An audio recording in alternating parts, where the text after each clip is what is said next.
factoring by grouping.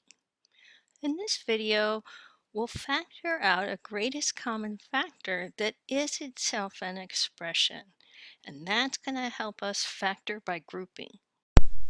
Before we start factoring by grouping, I want to remind you about factoring out the greatest common factor. I've highlighted y in this expression, 2xy plus 3y, because y is the common factor, and we say we factor it out because it's outside the parentheses.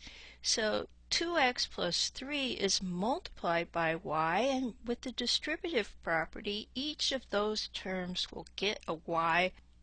Sometimes it's confusing to students how 2 y's turned into one y outside, but if you remember the distributive property, it gets used twice.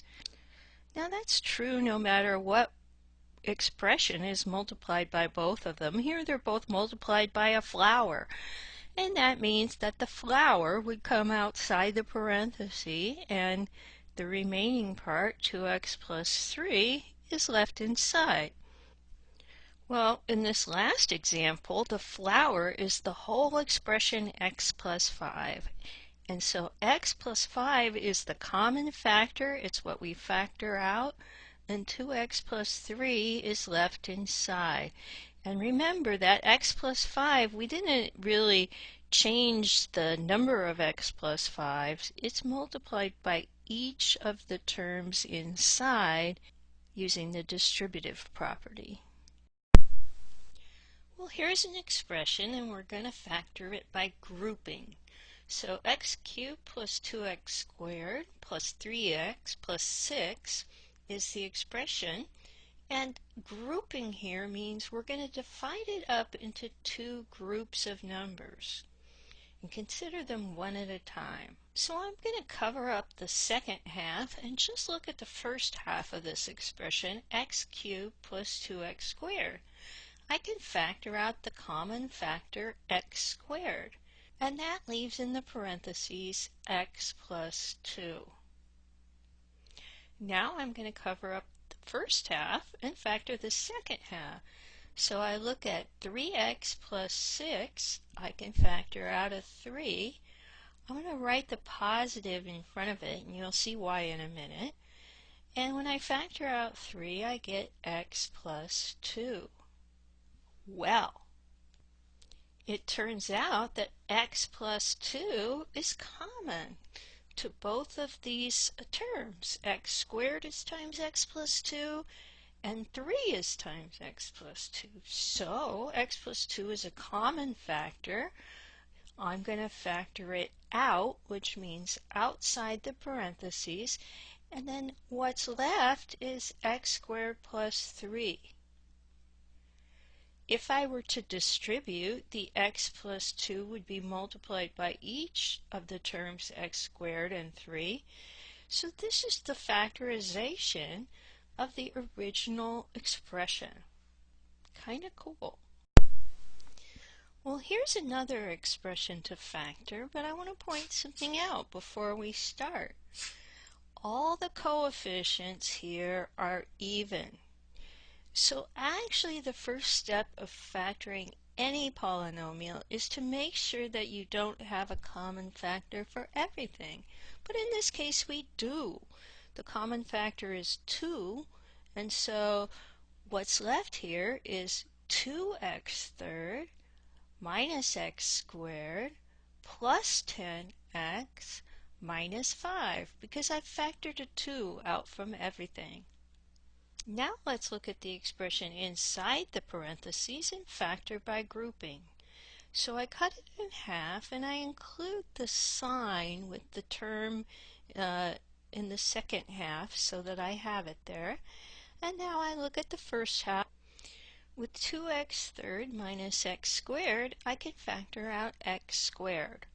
So when I do that, what's left in parentheses is 2x minus, now remember when you're factoring, you're really dividing. So x squared divided by x squared is not 0, it's 1.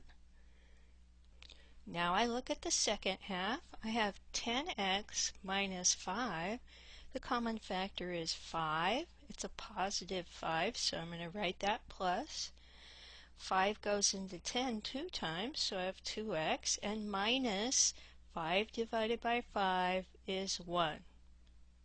Now it's time to look at the whole expression and say, hey, 2x minus 1 is a common factor. 2x minus 1 is times x squared, and it's times 5. Now, am I done? Well, not exactly, because all of this part was the part in parentheses. So what happened to the 2? We need it. The 2 goes outside.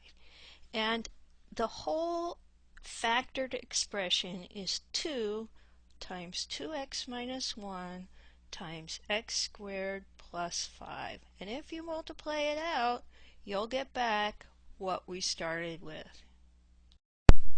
Let's factor 20x cubed minus 24x squared minus 35x plus 42.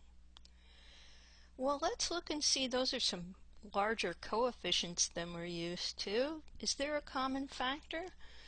Well, 2 divides almost all of them, but not 35. 3 doesn't divide 20. Doesn't look like we have any common factors. So let's factor by grouping. Cut it in half, and this is the place where we see how important it is to include the sign with the second half, because 35 is a negative 35. So I've cut the problem in half, and I'm looking at the first half, and I'm factoring 20x cubed minus 24x squared. So I need the greatest common factor of 20 and 24. That is 4. And x third and x squared, I take the lowest power, so 4x squared. Well, when I factor out 4x squared, 20x cubed divided by 4x squared is 5x, and 24x squared divided by 4x squared is minus 6, because I have to remember that minus sign right there. Okay, now I'm going to concentrate on the second half. And one thing I'm going to tell you is, because this 35 has a minus, we're going to factor out a negative common factor. So 35 and 42 have a common factor of 7. And what's left then, if I take 35x, well, negative 35x divided by negative 7 gives me a positive 5x. And positive 42 divided by negative 7 gives me a negative 6. Now it's time to look at the whole expression. I have matching 5x minus 6, so that's going to be factored out. It's common to both terms, and the two terms are 4x squared minus 7. So this long expression factors to these two binomials, 5x minus 6 multiplied by 4x squared minus 7 will equal all this 20x third minus 24x squared minus 35x plus 42.